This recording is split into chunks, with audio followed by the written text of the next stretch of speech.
چل خسرو گھر آپ نے، اقبال مہدی کا افسانہ۔ رنگت جیسے پرانی قبر کی کائی لگی اینٹ، اور اس کائی میں سے جھانکتی دھواں دھواں آنکھیں۔ رنگ کبھی صاف رہا ہوگا، اب تو کائی پر بھی راکھ پڑی تھی۔ پھٹے پھٹے سے ہونٹوں پر پان کے باسی داغ جمے تھے۔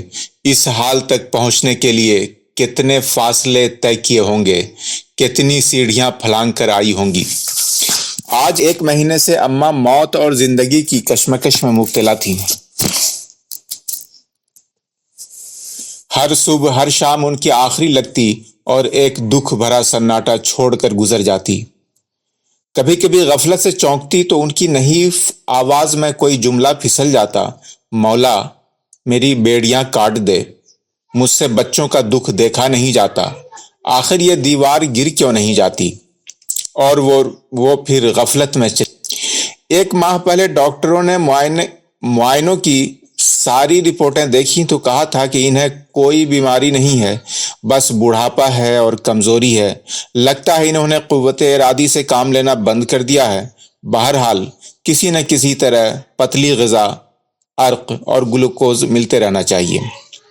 اماں نے یہ سب سن کر کہا تھا، ڈاکٹر تو صرف بیماری اور اس کی علامات دیکھتا ہے، اسے بھلا مریض سے کیا دلچسپی؟ اس کی فکر تو بس جسم تک ہے، اسے ابھی شعور نہیں ہوا ہے کہ بیماری ہے۔ بھلا کیسے سمجھے گا کہ بڑھاپا عمر سے نہیں ہوتا بلکہ جینے کی تمنا سے ہوتا ہے۔ جب امنگ باقی نہ رہے تو اعصاب بوڑھے ہو جاتے ہیں۔ سارے حساب زندگی کے ہیں، نہ جانے کتنی لکھوا کے لائی ہوں۔ اماں میں واقعی جینے کی کوئی امنگ نہیں رہی تھی۔ جینے کی ایک امنگ تو تب قائم رہتی ہے جب کوئی خیال، کوئی خواہش، کوئی امید، کوئی فرد ہاتھ میں ہاتھ ڈال کر کہے، آپ کو ہمارے لیے زندہ رہنا ہے، ہمیں آپ کی ضرورت ہے، آپ کا وجود ہمیں ڈھارس دیتا ہے۔ یا پھر جینے کی امنگ تب باقی رہتی ہے جب آپ کی اپنی حیثیت ہو، اہمیت ہو اور خود آپ کو احساس ہو کہ آپ کا کوئی مصرف ہے۔ پچھلے سال بھر سے وہ سوچ رہی تھیں کہ اب زندگی کی شام ہو چلی ہے، جب انسان کے ہاتھ پاؤں جواب دے دیں اور وہ بوجھ اٹھاتے اٹھاتے خود بوجھ بن جائے تو زندگی کا پل پل صدی لگنے لگتا ہے۔ پھر انسان سوچتا ہے کہ وہ کیوں ہے، کہاں ہے، کن لوگوں میں ہے۔ اماں کو محسوس ہوتا تھا کہ وہ اب محض فالتو چیز ہیں۔ وہ تھک بھی بہت گئی تھیں، سونا چاہتی تھیں، ہمیشہ کے لیے۔ جیسے بوڑھے برگد کی سب پتیاں جھڑ جائیں اور اس کی جٹائیں سادھو کی جٹاؤں کی طرح مٹیالی دھرتی کے سینے میں گڑنے لگیں، اس کی اریاں کہنسال شاخوں پہ صد موسموں کے نشان جھریاں بن جائیں، بس وہی حال اماں کا تھا۔ اب برگد کا مضبوط تنا اندر ہی اندر کھوکھلا ہو کر گرا چاہتا تھا۔ پوری کائنات شب تار کی ردا اوڑھے تھی، ایک بے نام سا سناٹا چاروں طرف طاری تھا۔ چادر کی سلوٹ میں جنبش پیدا ہوئی۔ اماں نے سر باہر نکالا، چہرے کے کھنڈر میں جڑی 2 آنکھوں میں شناسائی کی لپک ہوتی تو یقیناً نگاہ جاوید پر ٹھہر جاتی۔ آنکھوں میں شاید چمک لہراتی، مگر جاوید سے انہوں نے ایک زمانہ ہوا ہاتھ اٹھا لیا تھا، جس طرح دوا علاج سے منہ پھیر لیا تھا۔ اکلوتا بیٹا 1 ماہ سے ماں کی پٹی پہ لگا بیٹھا تھا۔ 1 ماہ سے اماں مر رہی تھیں۔ دفتن ان کی کراہ نکلی، لوگو اب کاہے کی دیر ہے، کس کا انتظار ہے، یہ قافلے والے کدھر رہ گئے، کب تک ٹمٹماتے چراغ کی مانند جلتی بجھتی رہوں گی۔ سلیمہ میرا کفن میرے بکس سے باہر نکال لے، نہ جانے کب اندھیرا ہو جائے، میرے بچوں کے امتحان ہیں، وہ پڑھ رہے ہیں، میری وجہ سے ان کی پڑھائی میں خلل پڑتا ہے۔ انہوں نے پھر ارد گرد نظر دوڑائی۔ وہ ایسے مخاطب تھی کہ جیسے کمرے میں جاوید کے علاوہ اور لوگ بھی ہیں۔ کون؟ شاید روح ہو، حولے ہوں، فرشتے ہوں۔ صبح کی سفیدی پھیلنا شروع ہو گئی تھی، فجر کی اذان ہو رہی تھی۔ اماں نے دھیمے دھیمے انداز میں فریاد کی، ارے یہ داؤدی اذان کی آواز میرے کلیجے کے پار ہوئی جاتی ہے، یہ مجھے میری بے نمازی کا احساس دلاتی ہے۔ خدا را کھینچ لو تختہ میرے پاؤں کے نیچے سے کہ میرے گلے میں سانس کا پھندا پڑا ہے، بجھا دو کوئی میری آنکھوں کو۔ اس نیم بے ہوشی کے عالم میں بھی وہ بچوں کے امتحانات کی وجہ سے پریشان تھیں۔ پہلے زمانے میں بچے بھرے پورے خاندان میں رہ کر پڑھا کرتے تھے، خوشیاں بھی تھیں، غم بھی تھے، بچے امتحانوں سے کب فارغ ہو گئے پتہ بھی نہ چلتا تھا۔ مگر اس زمانے میں تو بچوں سے زیادہ ماں باپ پریشان ہو جاتے ہیں، کھانا پانی پیچھے پیچھے لیے پھرتے ہیں، کوئی آواز نہ ہو، آہٹ نہ ہو، نہ کوئی آئے نہ جائے، سکون، تنہائی۔ اماں واقف تھیں، لہٰذا غنودگی میں بھی بچوں کی طرف سے پریشان تھیں۔ جاوید کی بیٹی آسیہ اور بیٹا عارف دونوں کو دادی سے تعلق تھا، مگر ہر وقت یہ فکر بھی تھی کہ عین امتحان کے زمانے میں دادی ختم ہو گئی تو کیا ہوگا؟ کیسے امتحان دے پائیں گے اور پھر امتحان کے بعد شملہ ٹور پر کیسے جا سکیں گے؟ اسی لیے دادی کا کمرہ سب سے دور رکھا گیا تھا، جہاں کوئی آہ، کوئی کراہ، کوئی چیخ بچوں کے کانوں تک نہ پہنچ سکے۔ آسیہ، عارف اور ان کی ماں سلیمہ، ان سب کے دلوں میں اماں کی بڑی عزت تھی، لیکن عزت تو تعلق نہیں ہوتا، عزت تو کوئی جذبہ نہیں، عزت تو تہذیب کی ایک مصنوع ہے، جس طرح کاغذ کے پھول ہوتے ہیں۔ اماں وہ شہد کی مکھی تھیں جن کے ارد گرد کاغذ کے پھولوں کا باغ سجا تھا۔ صرف ایک گھر ایسا تھا جسے اماں سے قلبی تعلق تھا، اور وہ تھا ان کا بھتیجا مراد، اور آج کے زمانے میں اس کا گھر ایک جزیرہ تھا، جہاں نئی قدروں کے ساتھ ماضی بھی حال کا روپ دھارے بیٹھا تھا۔ اس گھر میں اماں کے لیے اجنبی لوگ نہیں بستے تھے، جہاں وقت کو دوام مل گیا تھا، جہاں پھوپھی اماں کو ایسا محسوس ہوتا تھا کہ جیسے وہ اصلی پھولوں پر بیٹھی ہوں۔ لیکن جاوید کے نزدیک مراد نے گھر کو حنوط کر رکھا تھا، اور اس حنوط شدہ گھر نے اماں کو اس قابل نہیں چھوڑا تھا کہ وہ کہیں اور رہ سکیں، خواہ وہ اپنا بیٹا بہو اور پوتا پوتی ہوں۔ مراد بخوشی اپنی پھوپھی اماں کو اپنے ساتھ رکھ سکتا تھا، مگر اماں کو یہ کب منظور تھا؟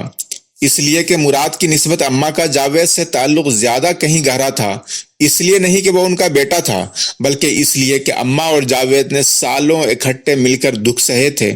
اکٹھے مل کر دکھ سہنا ایک گہرا تعلق پیدا کر دیتا ہے۔ یہ اس زمانے کی بات تھی جب اماں کا اپنا گھر تھا۔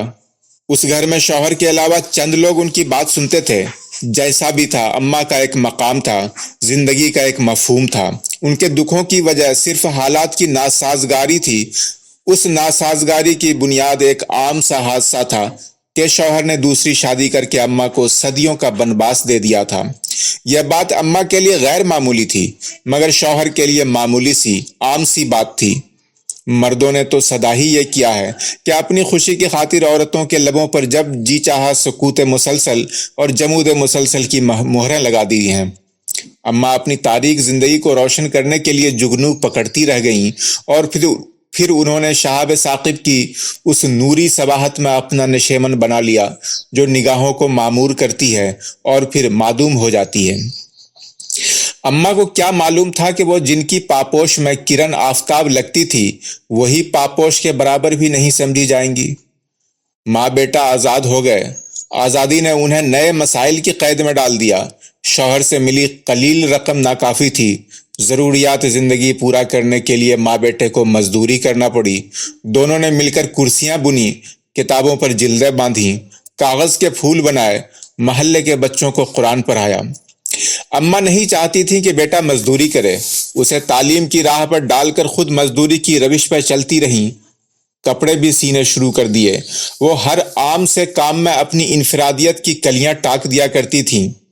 زندگی کے سونے پن کی اشکوں سے آبیاری کرتی رہیں، کبھی کبھی جیسے وہ اکیلی باتیں کیا کرتی۔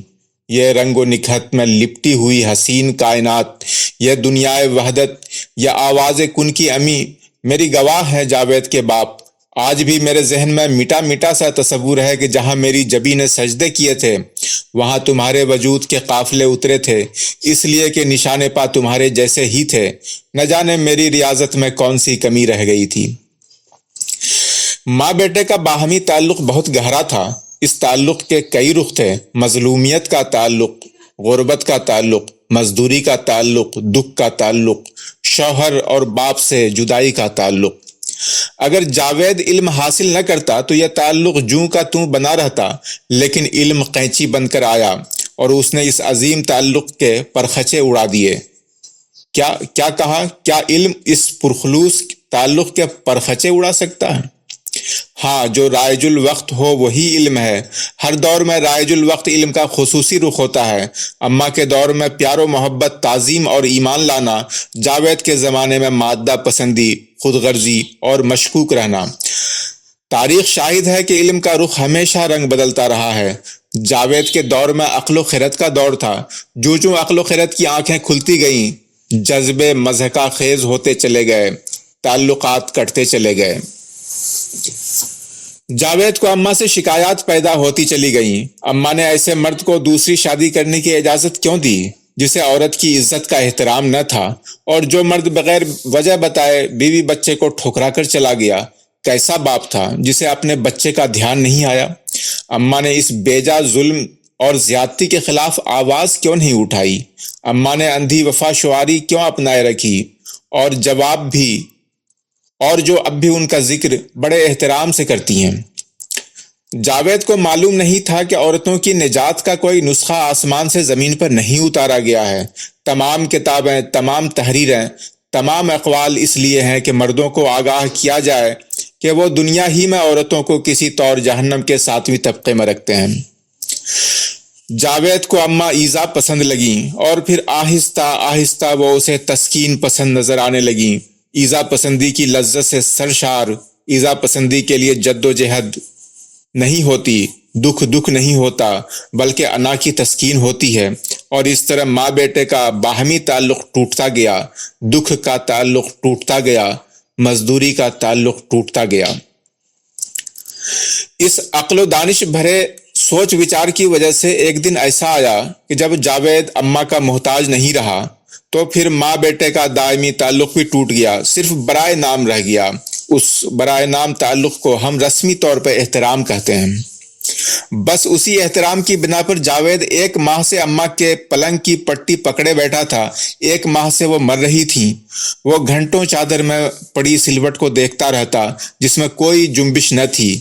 کبھی کبھی جب وہ غفلت سے چونکتی تو ان کے پپڑی جمے پتلے پتلے ہونٹ بکھرے بکھرے الفاظ میں سرگوشیاں کیا کرتے۔ گھونگٹ اٹھا کر پہلی بار کسی غیر مرد کو دیکھا تو وہ تم تھے۔ نہ جانے کون سی بھول ہو گئی کہ تم نے چھوڑ دیا، وجہ تو بتا دی ہوتی۔ میرا بچہ معصوم اور چھوٹا تھا، تم نے یہ بھی نہ سوچا۔ مقدر میں جتنے دکھتے جھیل لیے، اب آخری وقت ہے تو بس ایک تمنا بیتاب ہے کہ میں تمہیں آخری بار دیکھ لیتی۔ جاوید کے باپ، سن رہے ہو نا؟ سنا تم نے؟ جانے سے پہلے میں تم کو ہلکا کر دینا چاہتی ہوں۔ میں اپنا مہر معاف کرتی ہوں، خود بوجھ ہوں اور بوجھ لے کر مرنا نہیں چاہتی۔ اماں، جاوید نے ماں کو چوکنا کیا۔ ذرا سا یہ عرق پی لیجئے۔ سہارا دے کر جاوید نے اماں کو عرق پلایا۔ دور رہ کر قربتیں، پاس رہ کر فاصلے۔